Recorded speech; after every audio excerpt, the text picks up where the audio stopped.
Hey there, wake up. It's Means Morning News. Just after 11 a.m. on the East Coast, I'm Sam Sachs. It's the Friday show. Time to hurl ourselves into the weekend like a cop going down a children's slide. You go first.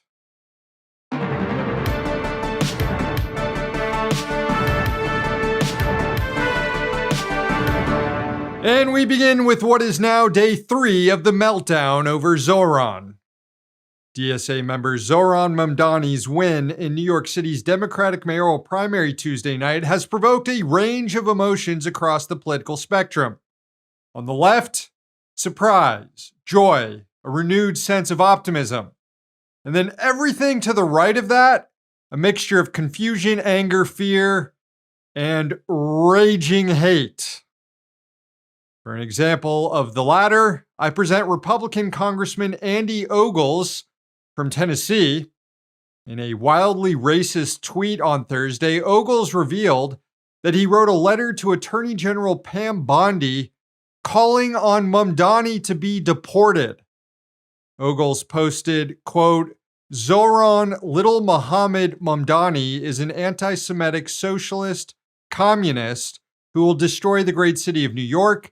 He needs to be deported, which is why I am calling for him to be subject to denaturalization proceedings." Okay, first off, dude, you live in Tennessee. Mind your own business. Doing whatever the hell it is that Republicans in Tennessee do. Watch their wives bang cops or something. Second, Mamdani is a naturalized citizen who's lived in the U.S. since he was 7 years old. On what grounds are you planning to deport him? Well, the letter Ogles sent to Bondi claimed that Mamdani concealed his material support for terrorists during naturalization proceedings. That material support being a rap lyric he performed about freeing the Holy Land Five, referring to the individuals behind what was the largest Islamic charity in the United States until it was targeted and accused of funding terrorism. Charity was shut down and its owners were jailed after sham legal proceedings fueled by post-9/11 Islamophobic hysteria. Ogles' letter also cited Mamdani's refusal to condemn the phrase, "globalize the Intifada."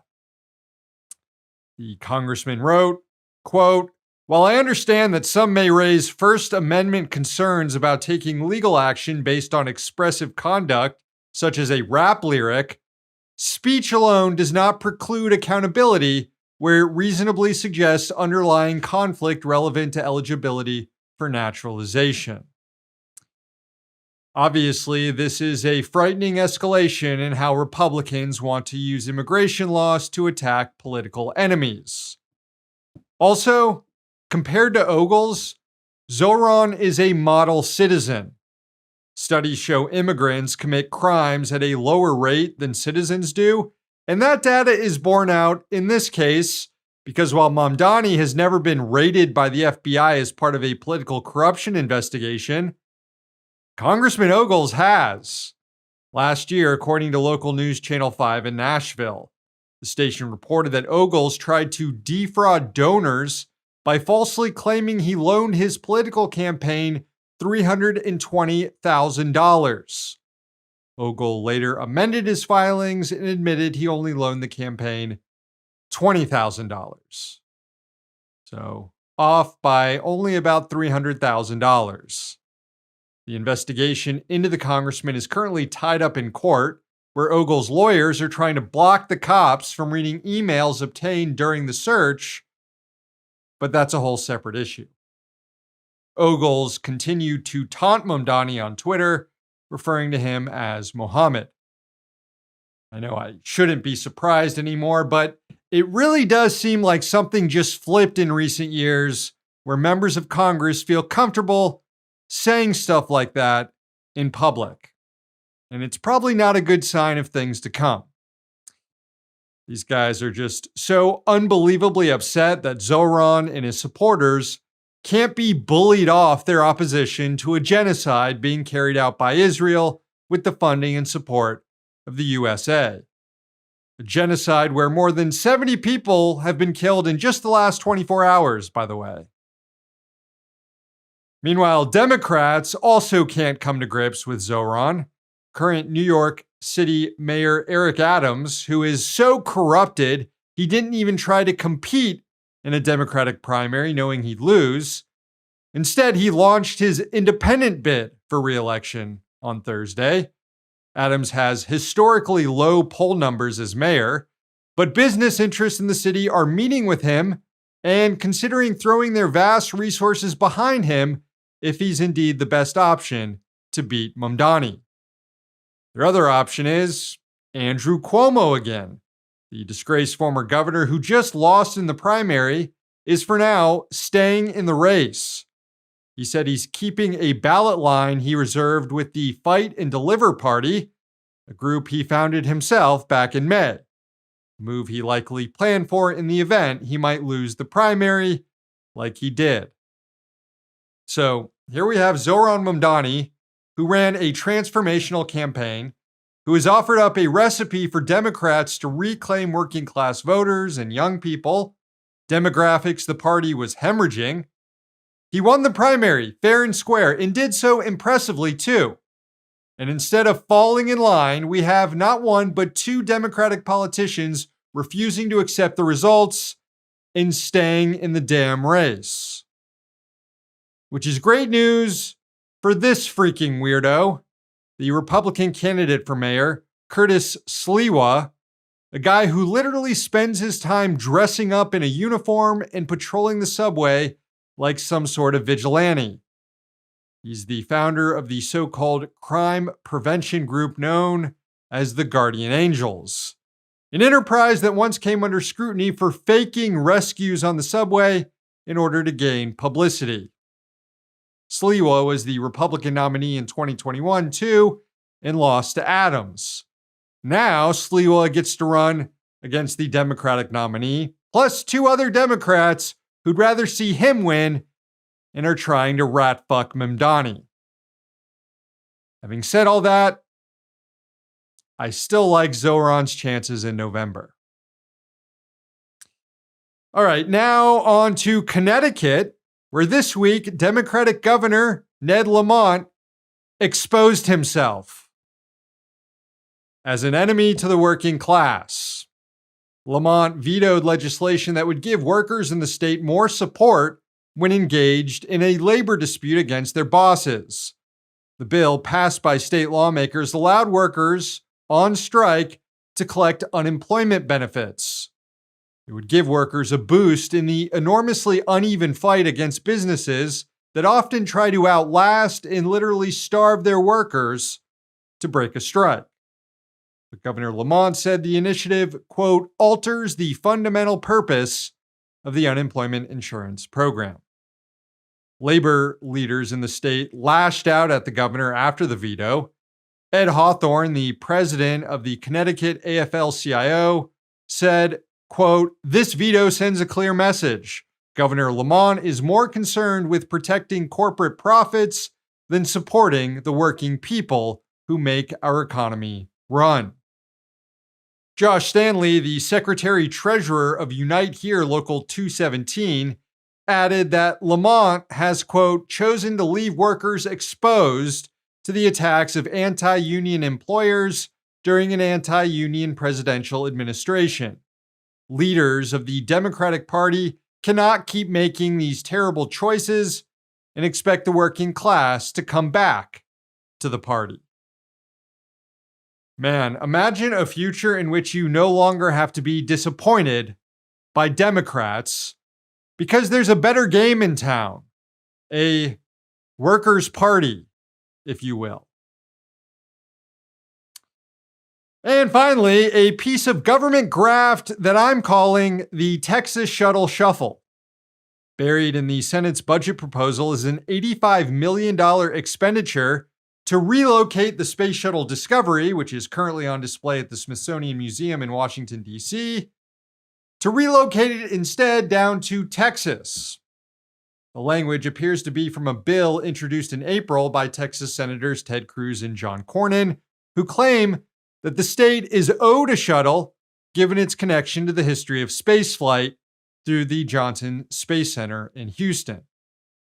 But according to their bill, this is more a scheme for someone to make money off the shuttle, because it stipulates that the Smithsonian must hand over the title of the shuttle to NASA, which would then give the title to a, quote, non-profit entity on the condition that the non-profit entity shall maintain the shuttle on public exhibition to advance science, technology, engineering, and mathematics learning in a location not more than 5 miles from the Johnson Space Center. So it's not going to even be at the Johnson Space Center, but somewhere else. And you'll probably have to purchase tickets to see it. Right now, it's at a museum in DC that's free. So this sounds like a bad deal, especially since all the other old shuttles are on display at places where you need to pay to see them. Now, the Senate parliamentarian did rule that this specific provision violated something called the Byrd Rule, which means Republicans can't include it in a reconciliation bill that only needs a simple majority to pass. Instead, it would need to go through regular order and overcome a filibuster. In fact, the Senate parliamentarian ruled a lot of things inadmissible in the budget bill. The Texas Shuttle Shuffle is actually the least of the Republicans' problems right now. But the latest is that Senators Cruz and Cornyn have rewritten the provision to bring it back in compliance with the Byrd Rule. That's all assuming that Republicans don't just fire the parliamentarian and install someone else who will let them get away with all this stuff.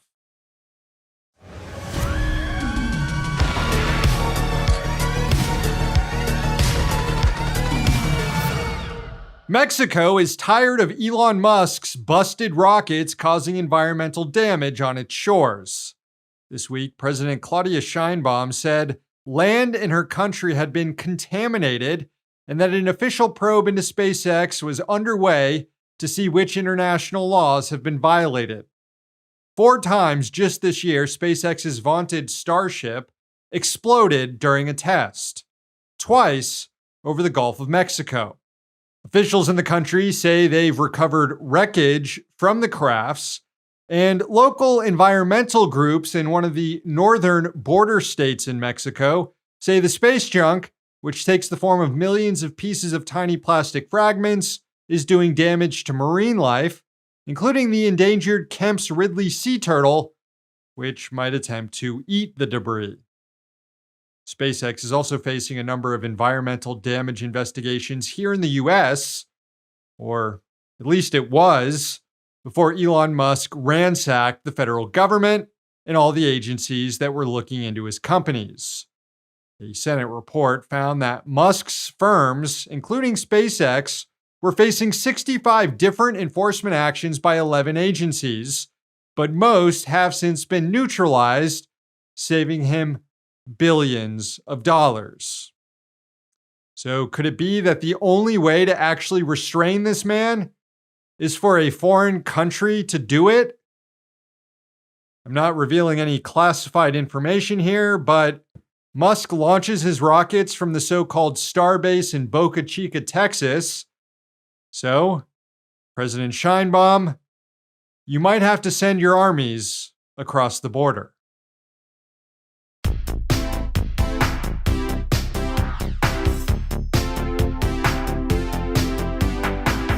The last show of the week is almost over, but not until we take out the trash.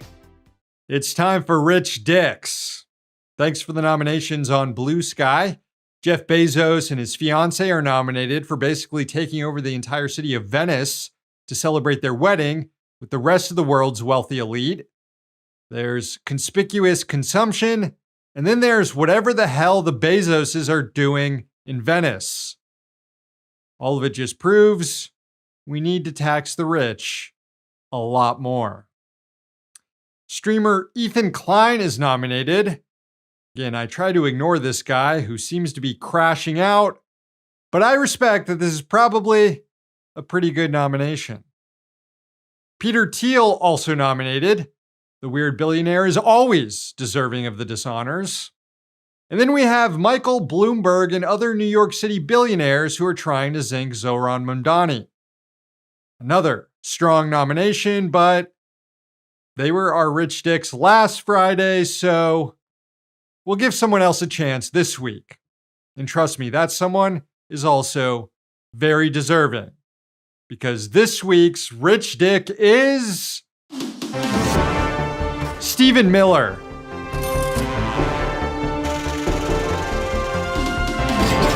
The biggest fascist in the White House, Miller is one of the president's top national security advisors, the mastermind of Trump's deportation program, the one feeding the president ideas like using the Alien Enemies Act and suspending habeas corpus to remove people without any due process. He's the guy most willing to go on TV to defend Trump, even though every time he does, he comes across as a total Nazi. Children will be taught to love America. Children will be taught to be patriots. Children will be taught civic values for schools that want federal taxpayer funding.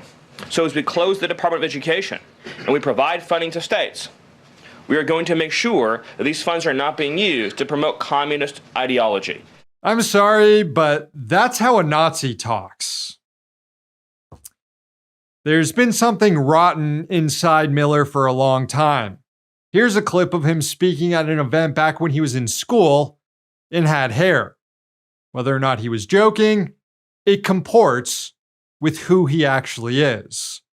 Take a look. Am I the only one who is sick and tired of being told to pick up my trash? And we have plenty of janitors who are paid to do it all.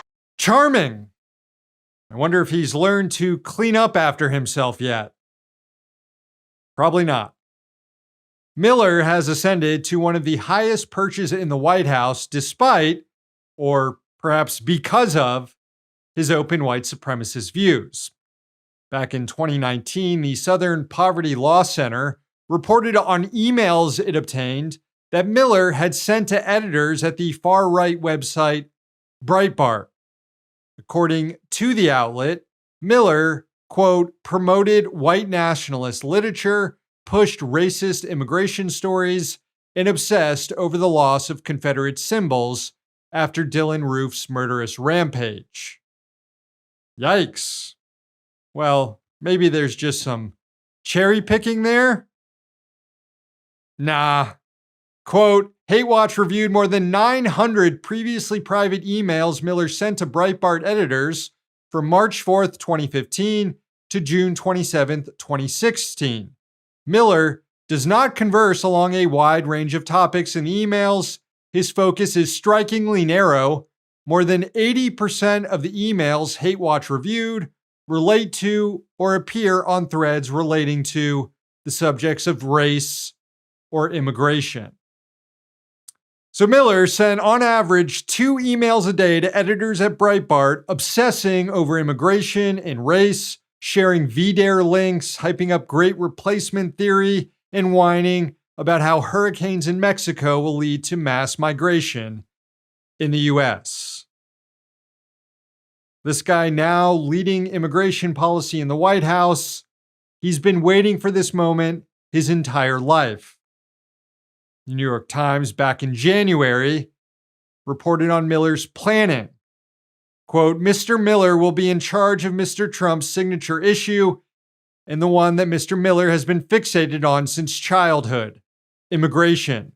And he has been working in secrecy to oversee the team drafting the dozens of executive orders that Mr. Trump will sign after he takes office on January 20th. You know, often it's debated just how much Trump really believes in what he's doing. Is he really a fascist, or is he just a narcissist who fascists know how to manipulate? It's probably a bit of both. But when it comes to Stephen Miller, he's lived for this moment and knows exactly what he wants to accomplish: deporting tens of millions of brown people in a desperate lunge to preserve a white majority in the US. One thing is for sure, Miller is a true believer. But he's also profiting off it. This week, the Project on Government Oversight reported on a glaring conflict of interest hanging over him. Turns out Miller has a sizable investment in a defense contractor that has contracts with ICE to assist in mass deportations. His new White House disclosures reveal a stake between $100,000 and $250,000 in Palantir. Palantir provides software to ICE to help identify and monitor immigrants living in the U.S.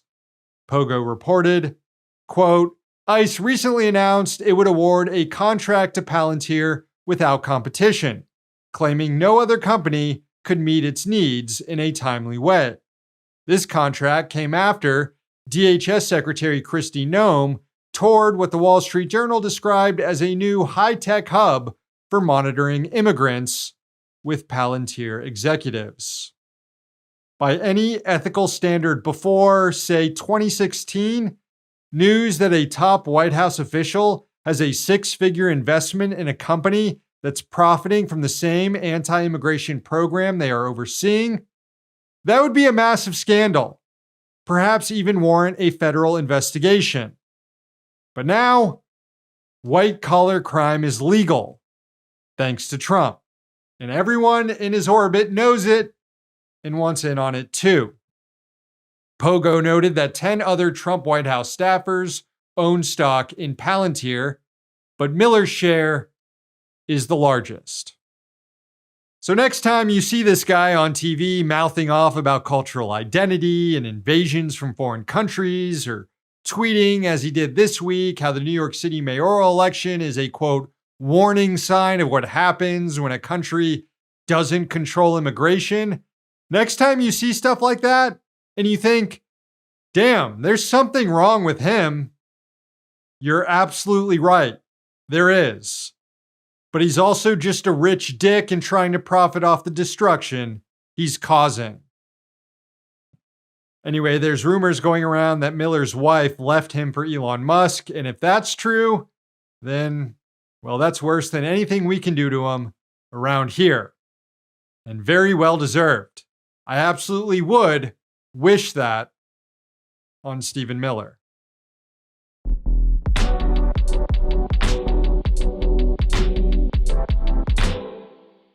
All right, friends, the show ends today with a sunrise from not just my home state of Florida, but my dang hometown of Ormond Beach. It was sent in by Daytona Slim. Enjoy.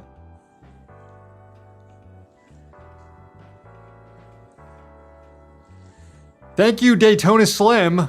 Always good to see that Halifax River. Also, do we know each other? Anyway, that's the show. Thanks for watching, and thanks to the team behind the scenes. Find more MMN at means.tv. We also have a YouTube, and we have a podcast channel, and you can find us on Twitter, Instagram, and Blue Sky. One day, capitalism will fall. Until then, we're going to be right here. See you next week.